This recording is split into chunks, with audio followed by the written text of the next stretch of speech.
Oh, Welcome. My name is Andrew Rodriguez, and I'm here to thank you for tuning in to the first episode of the Trade Convo. Today, special guest is Mr. Gibson. Keep listening to obtain valuable advice and information he'll be sharing with us today. Let's get right into it. Okay. And Mr. Gibson, can you explain to the audience what is your main career? so my profession is being a high school teacher for grades 9 through 12 at Saddleback High School in Santa Ana, California. And my main subjects are graphic design and drawing and painting. Wow, very interesting. So, do you have a side hustle?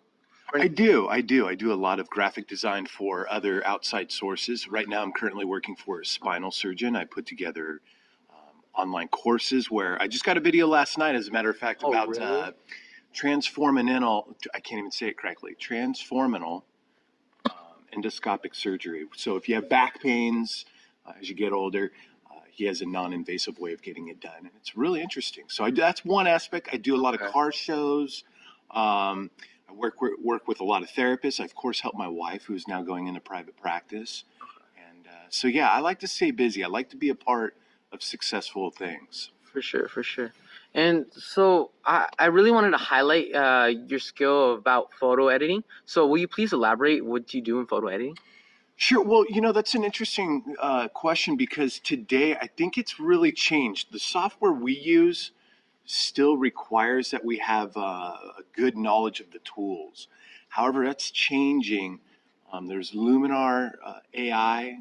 Photoshop's also just 2 days ago introduced AI that totally transforms the way you work. Wow.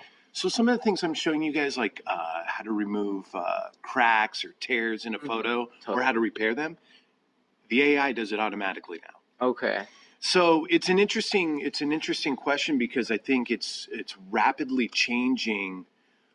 The skill set's changing, and so what I see myself doing as a teacher within the next year or two, if we can get these upgraded to the newest version, is I'll be spending more time on creative thinking. Okay. As opposed, we spend a lot of time learning the tools.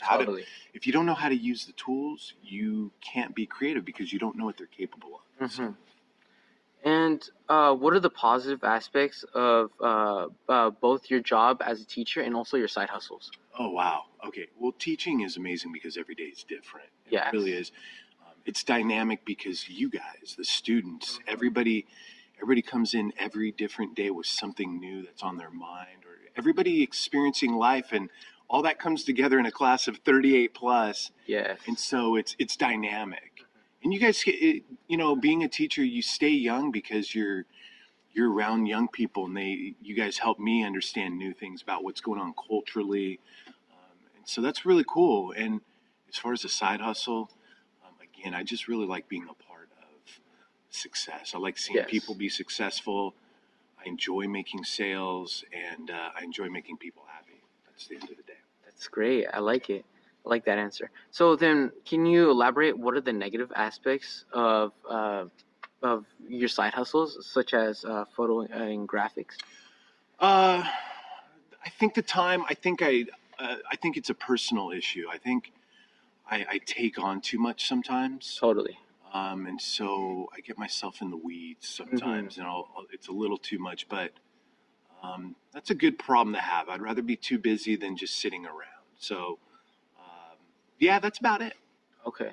Yeah, I mean, I totally get it because I honestly think that we all sometimes just get caught up in our own work and our own success that sometimes we don't just step back and take time to reflect and kind of see what the journey has taken us and value what we have achieved.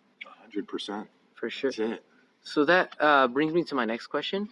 Are there any requirements or skill sets needed for being a photo editor, teacher, and etc.?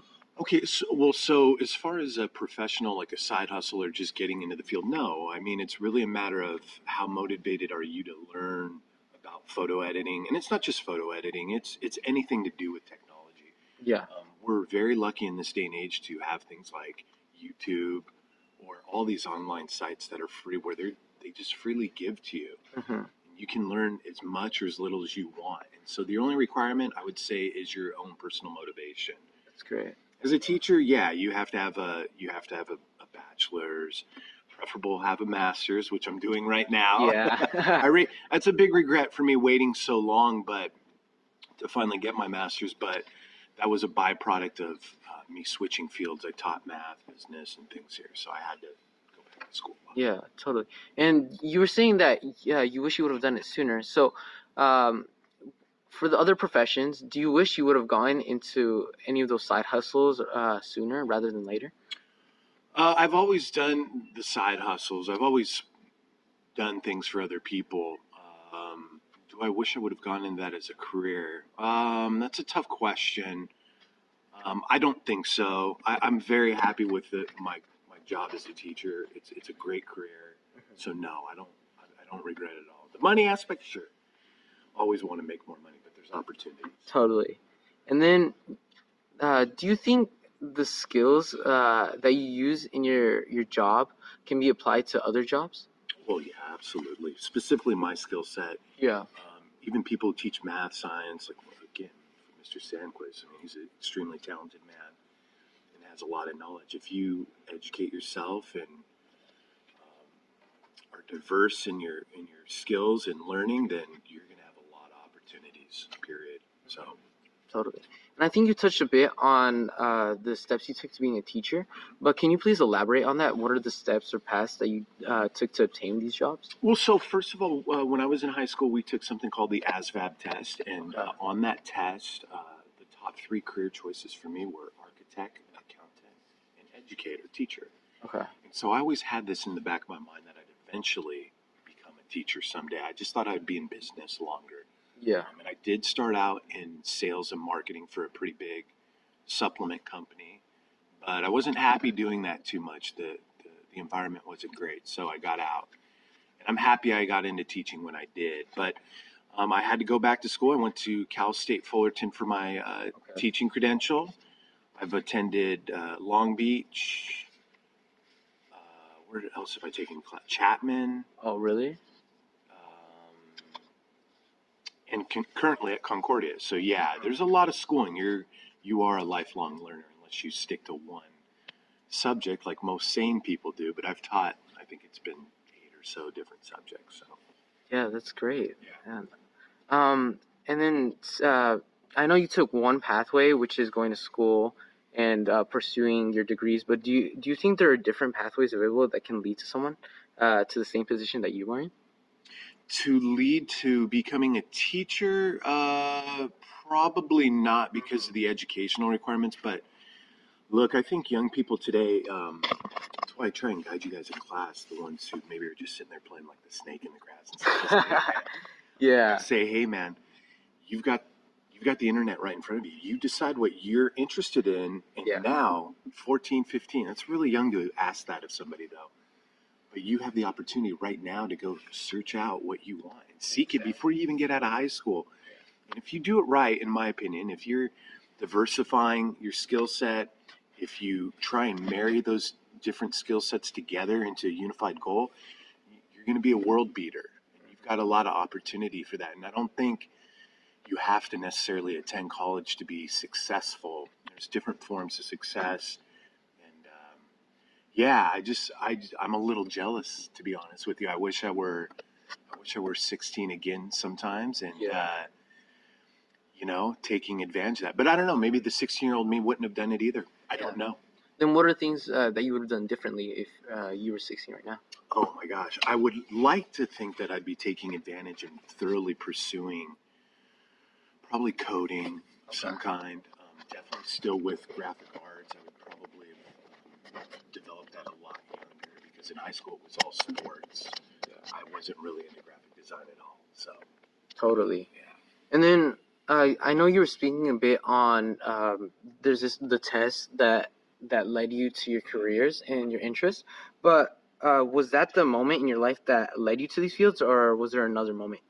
No, my dad is my dad's just a great, and my mom as well, are great leaders, period. They're great teachers. And my dad has always been an educator. He's taught at Long Beach State. Okay. he's led group things and things like that. So think tanks. So I've always been around educators. I always thought that that's something I would end up doing. So and then having some high school teachers for me personally that were influential, and I liked that. I was like, oh, that'd be great to be a part of that and do that as well. For sure, for sure. And then, were any of these your dream job, like being a teacher, or even some of your side hustles, were they at one point your dream job, or did they become your dream job over time? That's an interesting question.